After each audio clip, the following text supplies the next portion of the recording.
Washington. This your boy, Martin for here once again. Hey, what's going on YouTube? This is your boy Jamari4 here once again to do another recap and review of this week's episode of Rupaul's Drag Race. Now again, we're going to try to keep everything short and sweet and simple. Before we get into it, again, I want to show you guys so much love and appreciation for your support of my channel thus far. I'm starting to see a lot of the views starting to go up steadily, and even those are supporting the animated horror story series on my channel. I want to thank you guys so much. I really appreciate it.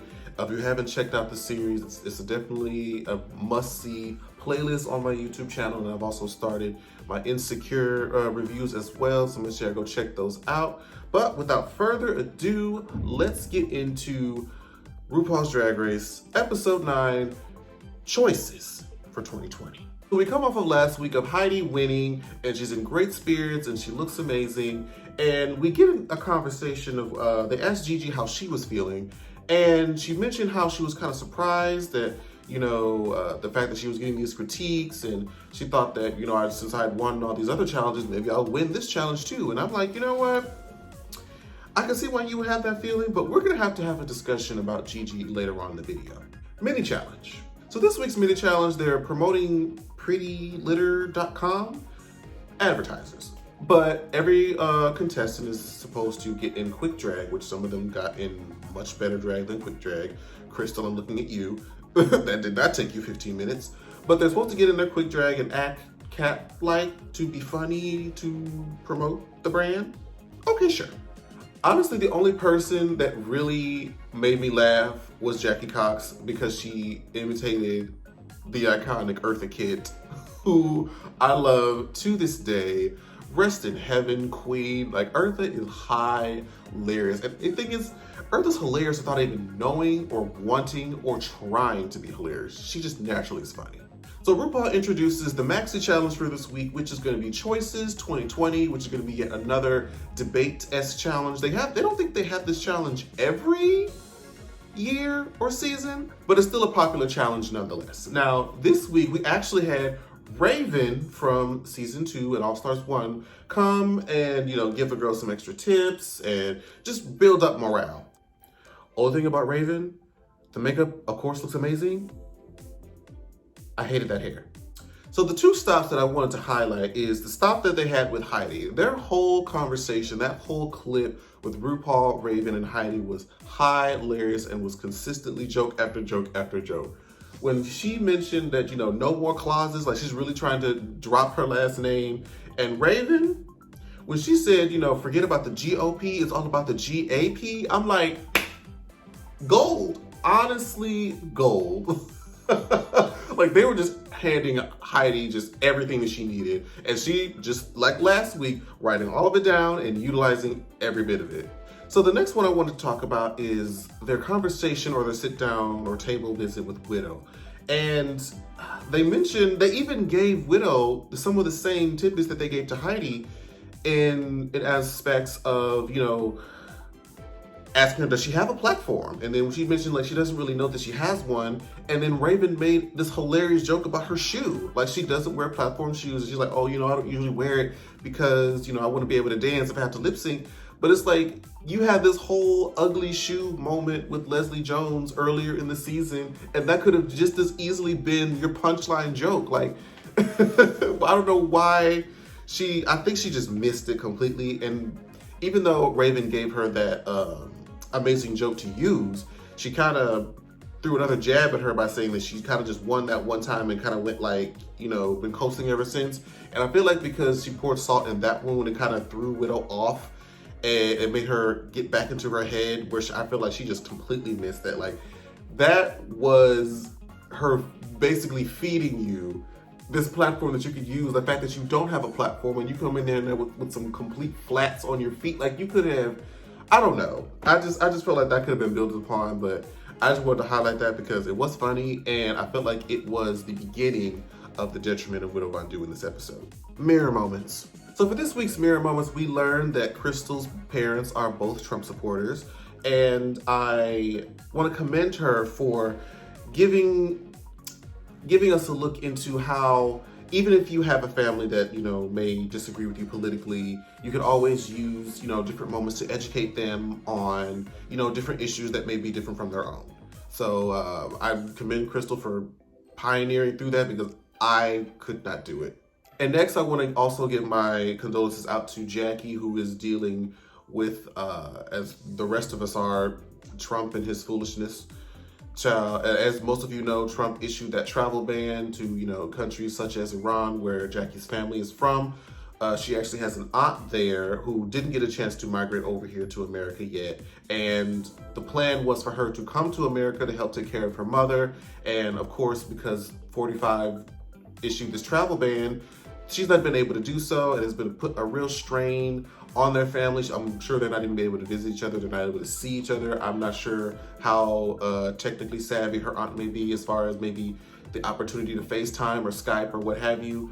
But she got really, really emotional, and it can really take a toll. Like, I really understood, like, it's something that's out of your control and you're being looked at and judged harshly just because of where you originate.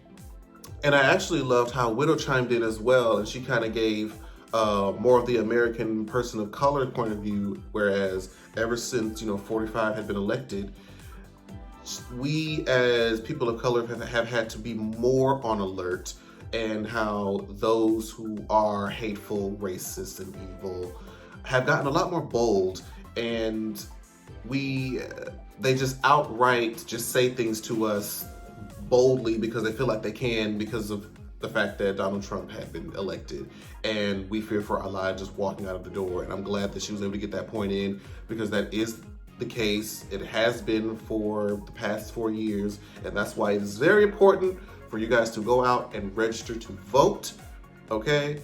Utilize your right to vote, please, or we're in for another 4 years of this bullshit. On to the main stage. Rupaul, your hair and makeup looks gorgeous. I hated the dress. And judging this week, we had, of course, Home House Carson Kressley, along with, of course, Rupaul and Rachel Bloom and Jeff Goldblum. Now, I recognize Jeff Goldblum's face a lot, but the only movie that came to mind, and I'm sure there's many more that he was probably a lot more known for, but I've never been much of a movie buff, but I recognize his face immediately from that movie from 2001, Cats and Dogs, where like all the cats can like, you know, all the cats and dogs could talk, but the humans couldn't hear, and the cats trying to take over the world and rid the world of dogs. Y'all remember that? If you haven't seen it, go watch it. It's actually pretty funny. Maxi-challenge. So the girls are on stage at their podiums, ready to issue their statements and their platforms. And so we go down each of the list of the contestants, and they sort of give their opening speeches and a little bit about who they are. So we started with Sherry Pie. Crystal Method is still, you know, utilizing this mullet gag, and she's like, look, if RuPaul loves it, I'm going to milk it for as long as I can. Heidi wants to bridge the gap, and Widow Von Du wants us to do the hokey pokey. Right foot in, right foot out. Jackie reminds us that she's from Canada over and over and over and over. Gigi tells us that she is a human girl and not a robot. And Jada is of the bitches for the bitches. I love Jada girl. So we get to questions. They ask them, what would be your first action if elected as the first drag queen president?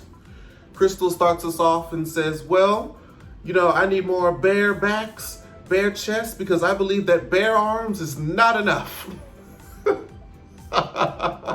I'm like, okay, Crystal, that was good. Widow Von Du wants us to take a split on the D. Deficits. Jackie mixed the Canadian and the US national anthems together to remind us that she is still from Canada. Gigi wanted to show us how to sissy that walk. Am I the only one, I'm gonna slide this in here, am I the only one that felt like Gigi was kind of confused on whether or not she wanted to play like a regular politician or if she wanted to kind of harp back on the fact that she was a robot from when she was in Snatch Game? Look, comment below if you thought that too. So after Gigi was done, both Sherry Pie and Jada started coming for Gigi's hairline and her contour line. And honestly, the debate after that kind of went in this random direction. There was kind of just haphazard things happening and being said, But I think we can all agree that one of the best parts of this debate was this. Look over there! Jada, that better be a part of your merch, because I'm buying it. The next question they ask is, who should not be president? And again, Crystal said that, you know what? Being president requires you to make a lot of tough decisions. And Heidi can't even make a decision on what her last name should be. I was like, you know what? That's a good one. Again, Crystal has been coming consistently, even though she might seem like she's about to struggle, like she always pulls through in the end. And for Heidi's answer, she says, Jackie, how can we trust someone whose 5 o'clock shadow is visible 24 hours in the day?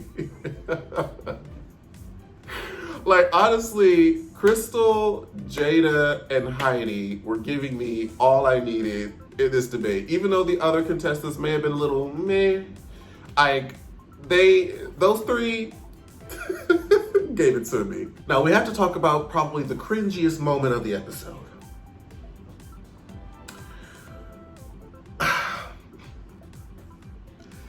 They asked Widow, you know, a question in regarding to like what would be her first act. I really can't remember the question right now, but she mentioned something about a shablam. And honestly, for those who know, you know, Death Drop, a shablam is really the bad word for like a dip.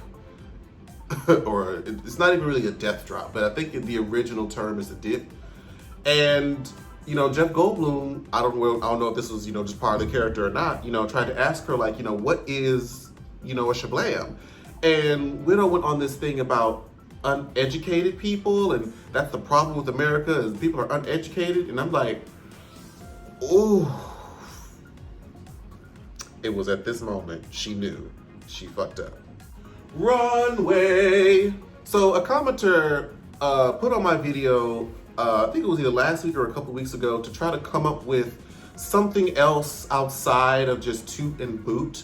So I thought about that for a while, but I was like, everything that I think of, to me in my mind, just comes off as like random or corny. So I'm like, what can I think of that still kind of fits me somewhat, but doesn't feel corny? And we're going to try this week, okay? So I'm putting in every outfit within one of 3 categories. They either get a side eye, a salute, or a sickening, okay? Of course, side eye speaks for itself. A salute is like a safe toot where it's good and it's not enough to boot, but it's not sickening, okay? Does that make sense? Let's try that out and let's see where we can go with it.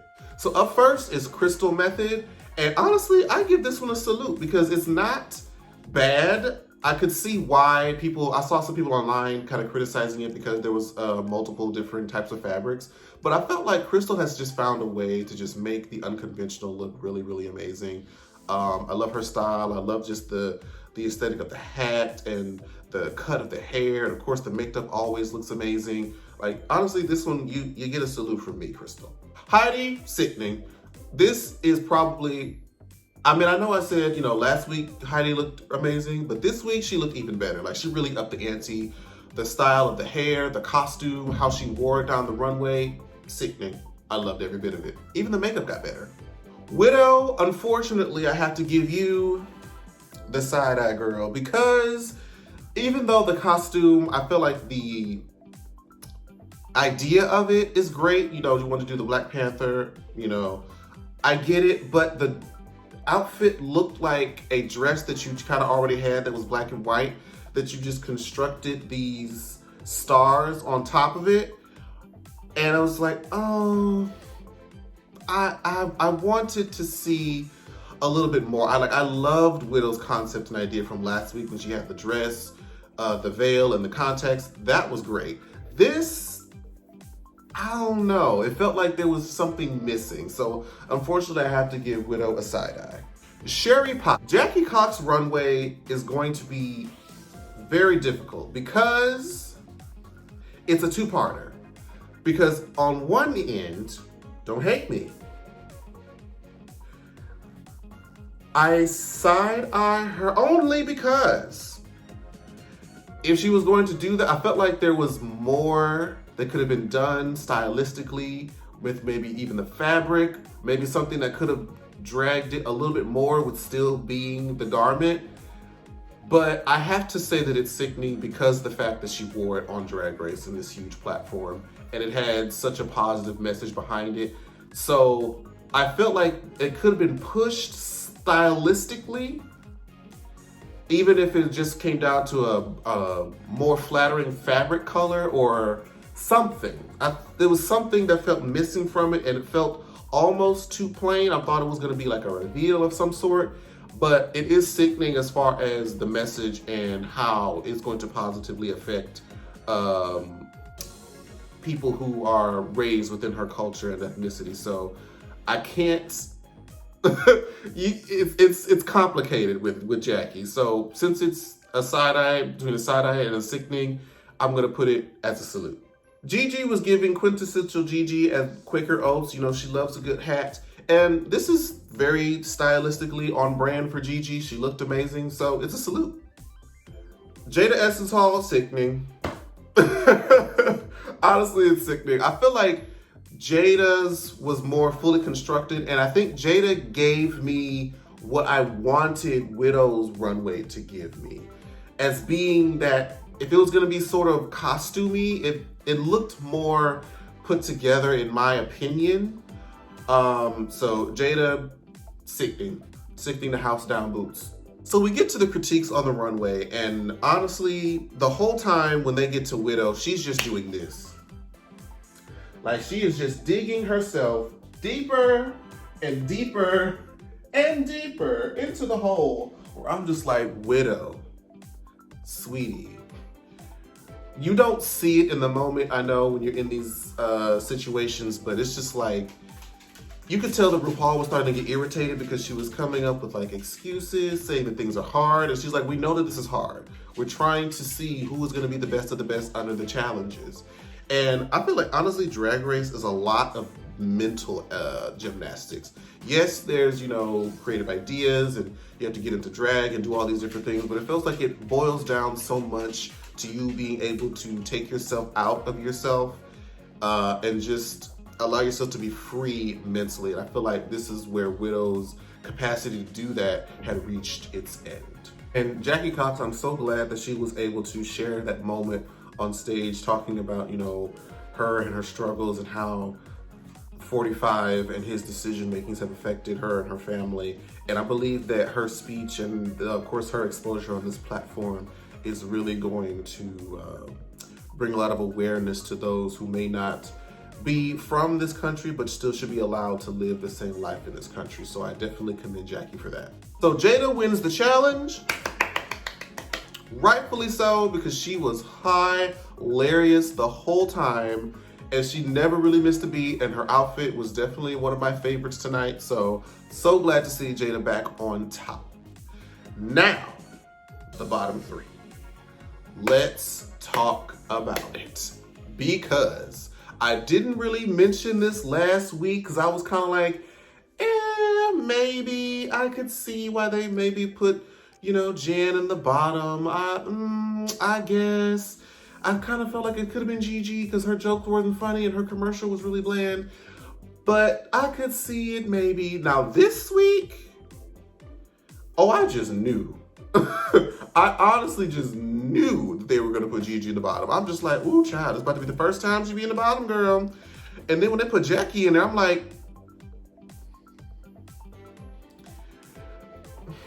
okay, now on the off chance that Gigi sees this video, really off chance, because I think she saw the video that me and Maddie did for the premiere and she thought that I hated her. Absolutely not.